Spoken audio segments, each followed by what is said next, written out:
Šiandieną ne veltui aš esu taip pasipuošęs, o šiandieną taip esu pasipuošęs, nes šitą automobilį pasiskolinau iš vieno garsiausio Lietuvos kovotojų ir tai yra AMG GT63 modelis 2021 metų 430 kW, 4 durų, kupė Mercedesas.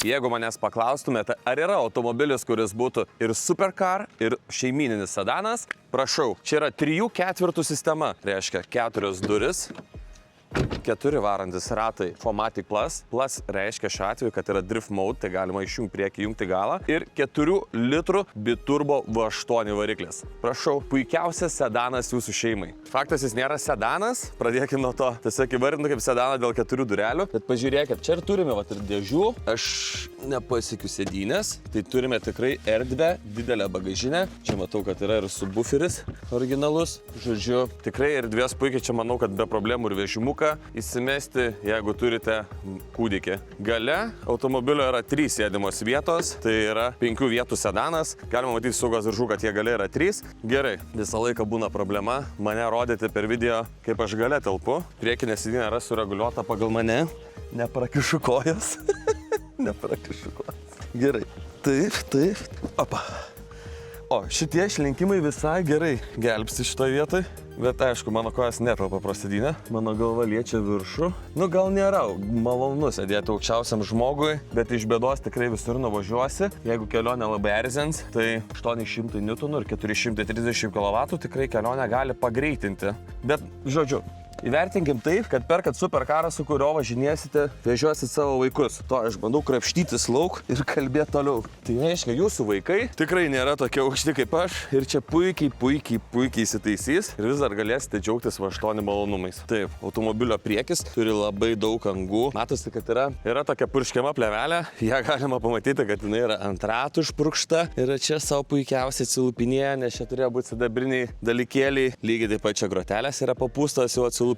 Gal nenorėjau originalumo išimti, kad išlaikyti kuo ilgiau automobilio vertę, tai tokiais paprastais modais automobilį padarė juodą, bet dabar ne apie tai, apie grotelės, kad didelės vėl grotelės, kaip pas dažną galingą automobilį. Čia matome tepolinius radiatorius, tiesiai aušinasi radiatoriai, interkuleriai, radiatoriai, žodžiu, visiems yra kuo didesnis aušinimas sukurtas. Taip, toliau, automobilis gamykliškai išvažiavo su 21 ratlankiais, nes yra ganėtinai dideli stabdžiai, kas iš tiesų jaučiasi galbūt ir važiuojant, kad jisai sveria biškį virš 2 tonų. Tai 2 tonas, aišku, reikia, kad ir greit pajudėtų, reikia galios, iki 100 bėgėjasi per 3,5 sekundės.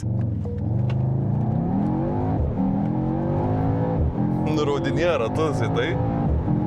Bet jas reikia sustabdyti. Tam yra reikalingi dideli stabdžiai. Kas dar man patinka, kad automobilio langai yra be rėmo, sukuria daugiau tokio sportinio automobilio įvaizdžio. Aišku, kas dar patinka, kad yra pritraukėjai. Jau ir prabangos įdėta. Žodžiu, prabangus, gražus sedanas, bet ir sportiškas, ir superkaras. Eina, pravažiuosim su juo. Tai automobilėje turime ir gerą garso sistemą, ir stoglangį. Man labai patinka visos šitas detalės. Mano kolega iškart paminėjo, kad daug geriau atrodo negu Rolls Royce, negu Bentley'e. Black Piano apdaila, visur viskas yra apklijuota plėvelė, absoliučiai visa išorė, slenkstukai, AMG užrašiukai, visur čia yra plėvelė apsauginė. Iš tiesų šeimininkas ir šeimininkė automobilio vežioja 2 vaikus pastoviai, tai žino, kad reikia saugoti tokį daiktą nuo vaikų, nors matau, kad tingai galia matosi yra tokių didesnių paspardymų, bet reikia daiktų mėgautis, naudotis, ne? Skidelį esu pasikeitęs pagal save, čia aišku galima viską reguliuotis, veizus, žemėlapius, kuro sąnaudas ir panašiai. Aš savo kažkokius įdomiausius dalykus susidėjęs, tai padangų slėgis, padangų temperatūra, tokie sportiniai dalykai, variklio alyvos temperatūra, variklio aušinimo skysčio temperatūra. Šiuo metu jinai ir čia yra, čia matysime dar ir galios grafikus, tiek torkas, tai newton metrai, tiek engine power, kilovatai, 15-20 kW ir važiuoja tas automobilis, ne? Per vidurį pasidariau full skidelį, kad matyti sūkius, matyti bėgius ir kairėje kuro sąnaudas. Kas ganėtinai automobilyje stebina, kad automobilis turi 9 bėgių dėžę ir iš tikrųjų tai yra labai kokybiška Mercedes dėžė, ko pasekoje važiuojant autostradoje automobilis įryja 11 litrų benzino. Na, aišku, priklauso, kai važiuosite, bet žodžiu tokios yra tiesiog vidutinės autostrados kuro sąnaudos. Tai 9 bėgiai šitoje vietoje labai kelti. Tuo tarpu mieste, aišku, žiūrėkit, mes važiavom 26 km/h, jau yra trečia pavara įjungta, mes prieš tai ten važiavom 50-60, aš pasidėjau, kad 5 bėgių, tai 6 bėgių važiuoju. Ko pasiekoje mieste automobilis ryja 15 litrų benzino, nes kuro sąnaudos yra 13,5. Yra vienas bet, kai perki automobilį su V8 biturbo 4 litrais, su 800 Newton ir 430 kW, nu tai kam tada pirkti ir tai važinėtis? Yra čia toksai fainas labai mygtukėlis, pasidarai C+, man dar smagesnis, įsijungia Sport Plus modas. Galima matyti, kad šiandien pravažiavau 64 km, mano vidutinės kuro sąnaudos yra 19,6 litro, tai žodžiu 20 litrų benzinuko subėga į automobiliuką. Vis dar stabiliai gražiai mėto prie žemų sukių bėgius, nors važiuoju Sport Plus režimu, išlindo aukščiau spoileris, atsidarė išmetimas, Sport Plus suspension, tai amortizatoriai sukietėjo, jaučiasi vairas pasunkėjo, sėdynės AMG apglėbė, posūkio prilaiko, prisipučia šonai, čia tokie gal standartiniai AMG dalykai, bet AMG dalykai. Nu bet žodžiu, atsirado daugiau privalumų.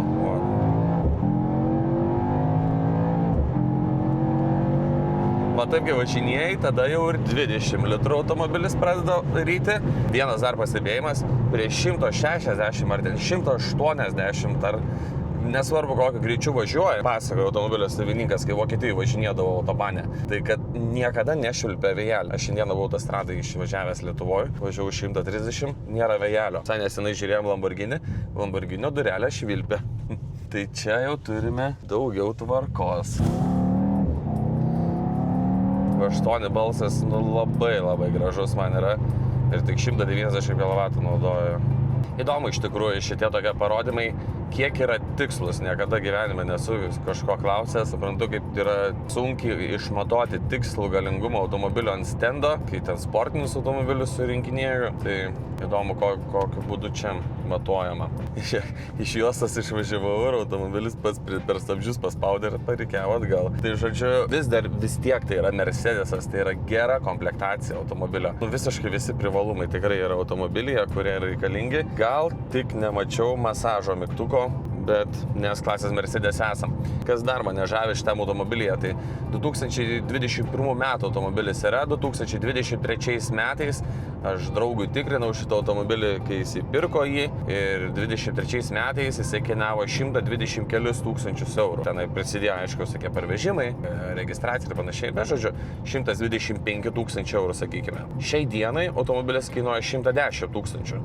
Tai per 2 metus jis tiek mažai nuvertėjo, procentaliai tai yra žiauriai mažai. Gal atrodo kažkam baisu, kad 15 tūkstančių eurų nuvertėjo, bet nuo tokios vertės automobilio tai labai mažai. Pagrindiniai automobilio konkurentai yra ten Porsche Panamera, Audi RS7. Šitie automobiliai tikrai nuvertėjo daug greičiau, bet gal yra keletas priežasčių tokių, kad tai yra Mercedesas.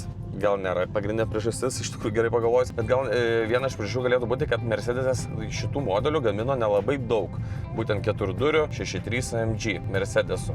Tada taip pat gali prisidėti tai, kad Mercedesas yra paskelbęs ir jau turbūt jau visi žino, kad nauji modeliai nebėra gaminami su benzininiais varikliais, tai jau atsiranda hibridinė pavara automobilyje, tai jie yra hibridai, žodžiu, tai ko pasiekoje visi, kurie buvo paskutiniai modeliai gaminti tik benzinų varomi, jokios elektros, tų visų modelių kaina sustojo arba pakilo. Nežinau, ar tai yra laikina, kažkoks žavesys automobilių fanų, kad jie vis dėlto tiek labiau vertina benzininius automobilius. Gal dėl to, kad krūvį benzininiai automobiliai ir yra, bent pagal mano patirtį, tvirtesni, geresni, bet, žodžiu.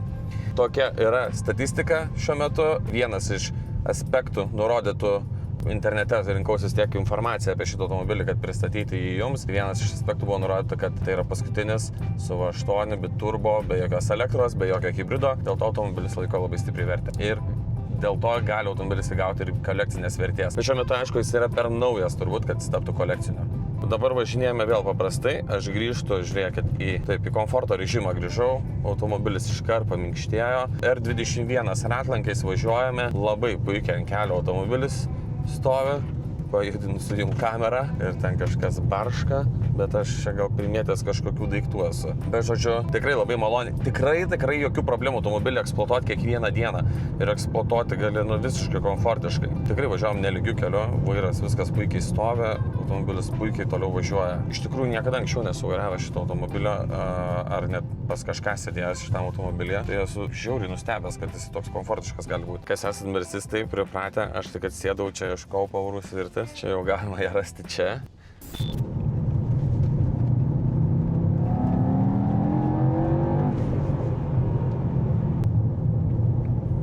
Iškalbam, kaip įsijungia galą varomą, bet įsijungiam tiesiog kažkokio reis režimą.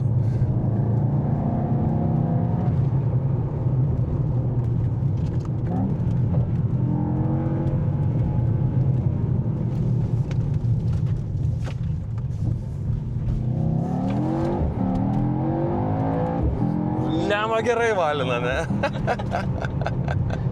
Šiauriai gerai stovi ant kelio.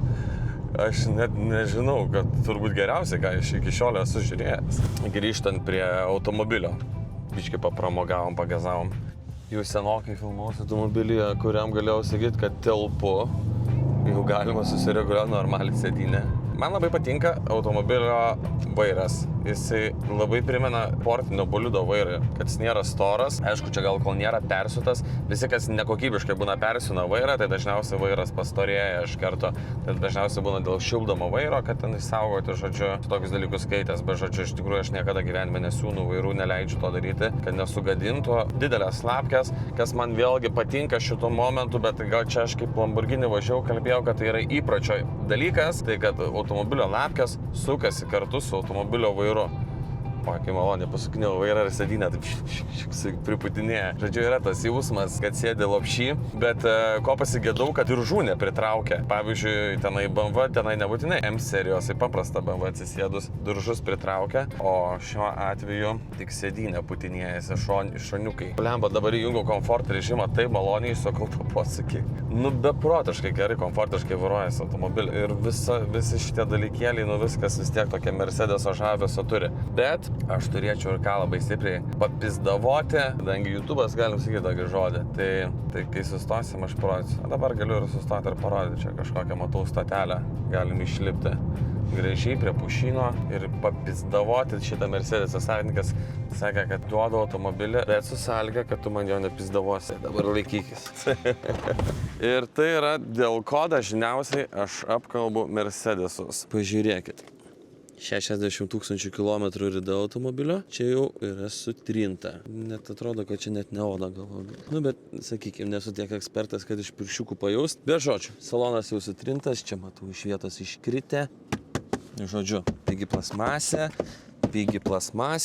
vairas. Prie 60 000 čia matosi, akivaizdžiai yra sutrintas, nors nėra niekur tikrai pažeistas. Būna dažnai kokio žiedo pažeistas, va čia matome oda krenta lauk. Black piano apdaila pukšt. Turim. Iš tikrųjų, va čia labai jaučiu, kai padedu alkūnę, kad alkūnė su visa ta medžiaga atkimba. Tai apie ilgaamžiškumą irgi gal nesvajosime šitoj vietoj. Sorry, bet BMW tikrai taip nedaro. Šito automobilio savininkas turbūt prisimins šitas vietas, kurias rodžiau, kad prieš tai turėjo GLE Mercedesą, gal kokių 20-21 metų, žodžiu, naują modelį GLE džipo. Tai iki 100 000 km, kol jis nuvažiavo, reikėjo perdažyti vairą, perdažyti vairuotojo sėdynę, o prie 105 ir prie 110 000 pakeisti ir variklį. Nėra tokia šių laikinių Mercedesų dėja kokybė, bet yra kaip yra. Gal tik S klasės Mercedesas yra komfortiškiau surinktas. Aš visą laiką sakau, kiek aš šiems žmonėms rekomenduoju automobilį, kad turbūt S klasė buvo gaminta kitoj gamykloje kažkokioje atskirai. Yra S klasės ir yra Mercedeso gamykla. Taip jau yra. Tarp kitko mačiau, kad dabar pasirašė Mercedes, kad dės BMW variklius. Tas 2 litrų B48, tai gal kažkas pagerės, kad atsisakys Renault. Dar vienas fainas dalykėlis. Na gerai, įdomus dalykėlis. Šiaip dažniausiai Mercedes AMG varikliai būna kaltiniais, stumokliais, jau tokių sportinių dalykėlių. Ir jie būna renkami rankomis gamykloje. Ir čia yra parašas, kas toksai surinko. Vardas pavardė žmogaus. Handcrafted parašyta. Tai kiekvienas jisai turi uždėti savo lentelę, kad šitą AMG variklį surinko būtent jisai. Ir šitas automobilis nors yra europinis iš Vokietijos, bet automobilis buvo daužtas. Ir tą daužimą pažiūrėsime netrukus per Car Vertical. Tai įvedžiau automobilio VIN kodą Car Vertical ir turime šauktuką prie žalos. Taip, žiūrime, nuo pradžių turime ridą. Rida visą laiką gražiai tvarkingai fiksuota ir paskutinį kartą 25 metais 7 mėnesį, tai prieš porą mėnesių automobilis į techninę apžiūrą Lietuvoje ir tada buvo užfiksuota rida.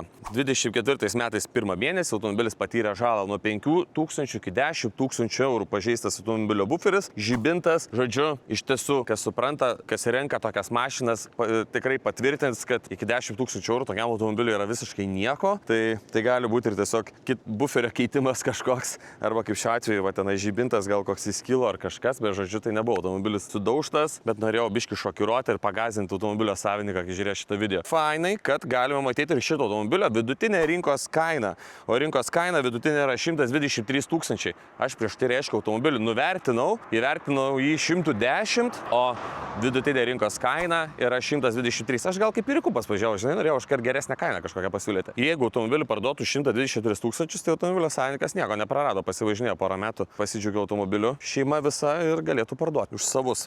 Tai gal reikėtų tą sėdynę su vairu vėl patvarkyti. Automobilio charakteristika, visa automobilio komplektacija yra išvardinta ir laiko juosta, kur matome aiškiai, kad 23 metais automobilis atvažiavo į Lietuvą. O jeigu ir jūs norit pasitikrinti savo automobilio istoriją per Car Vertical, tai tikrindami naudokitės mano nuolaidos kodu ir gausi 20% nuolaidą savo ataskaitai.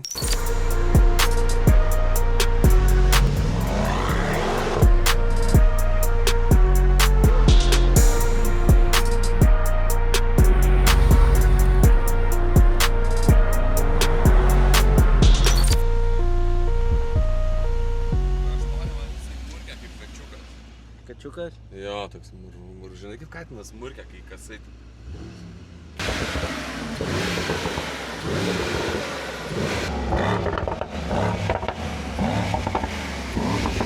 Dar vienas toks įdomus pastebėjimas, kad kai automobilių važinėjai paprastų komforto režimu, jau nepaisant mano minėto minkštumo, ką tik gulinti policininką pervažiavau.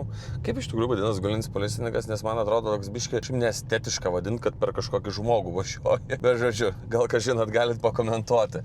Bet kas man dar patinka, kad automobilio išmetimas ir nutyla. Tas V8, jis yra koks, bet sakykime, jau kaimynai labai stipriai nebars, kad vėl tu užkūrei tą savo mašiną, ten ar tą savo muscle carą kažkokį. Žodžiu, tai kol nejungiat Sport Plus režimo, kol netidaro tai išmetimo, nes yra atskiras mygtukas, ne tik išmetimo, tu gali važinėti su komfortu, ypatingai va, jeigu jūsų sūnų 18 ar pasiskolins jūsų automobilį, tai jis turbūt važinėsis atsidaręs išmetimą. Ar jis važinės su Sport Plusu turbūt ir visai ką bus atidarytas. Bet žodžiu, automobilis gali būti tylus, komfortiškas, ekonomiškas ir va, tai va, su dviem tokiais praktelimais, tai S ir S+, jis gali tapti raumenų kalnas. Tas labai žavi. Tai visai smagu, kad įsigijęs tokį automobilį nusipirki dvi mašinas iš karto. Sportinę ir šeimyninę. Važiavome Nemuno žiedą. Pažiūrėsim, kiek čia sportinė ta mašina. Girdėjau, Nemuno žiedos rekordą kažkas nesinai padarė. Tai to su meru patikrinsim. Ne, iš tikrųjų tai uždarytas žiedas. Bet pamačiau, kad ant asfaltą išpylė. Tai va, žiūrėkit, vaikalą į kalniuką važiavau 5 bėgių, dabar 4 įmušo, nes į kalną pradėjau važiuoti 5 bėgių 50 km/h. Tai kaip ir supranti, iš kur tos 15 litrų kuro sąnaudos. Su 13 litrų vidutiniu važinėtis, tai aфигена mašina, žiauriai gera mašina. Kas dar patinka, ko neturi VATVA grupė nepadaro, ne? Tai neturės ten ar Audi, ar Bentley, su kuria važiavom. Tai automobilis į gazą reaguoja normaliai. Vat net komfortų važiuojant paspaudžiu ir mašina važiuoja ir važiuoja. Vat. Ko neturite automobiliai dėl ekologijos, dėl taršos, ten viskas prislopinta labai stipriai pas juos. Šitas automobilis puikiausiai reaguoja į gazą. Iš tikrųjų net greičio dėžė ganėtinai stebina, nes šiaip pas Mercedes visai, kad dėžė yra tokia lėtesnė. Pas būtent BMW tokia piktesnė. Šitas automobilis kažkaip idealiai viską suderina. Važiuoju 66 km/h, 7 bėgių, kaip Rietos nedaug litriukų automobilis. Žiūrėk, to jo. 4 cilindrai reiškia šitas ženkliukas. Į 2 litrų tampa sulčių pakelis. AMG 63 ant 4 cilindrų važiuoja. Nu, wow. Technologijos. Tai rezimuojant šitą automobilį. Mano rezime būtų toks, kad Mercedesas vis dėlto moka gaminti automobilius, kad tai yra labai geras galios ir tokio kasdieninio gyvenimo santykis. Iš tiesų labai esu sužavėtas automobiliu. Turite tokių Mercedeso šių dienų kokybės klausimų, kuriuos aš jau parodžiau. Tai iš esmės tai toks veikiantis, rimtas, geras agregatas. Rimto vyro mašina ar rimtos moters mašina, žodžiu, ne toks konteineris kaip ten stovi, o čia yra rimtas daiktas, rimtas automobilis, rimta išliekamoji vertė yra, ne veltui ją vertina pasaulis, įvertinom ir mes. Geras AMG GT Mercedes automobiliukas, Mercedes gaminys. Jeigu jums patiko šito automobilio video taip, kaip patiko man šitas automobilis, tai paspauskite like, subscribe ir ačiū labai, kad žiūrėjote, pasimatysime kitose video.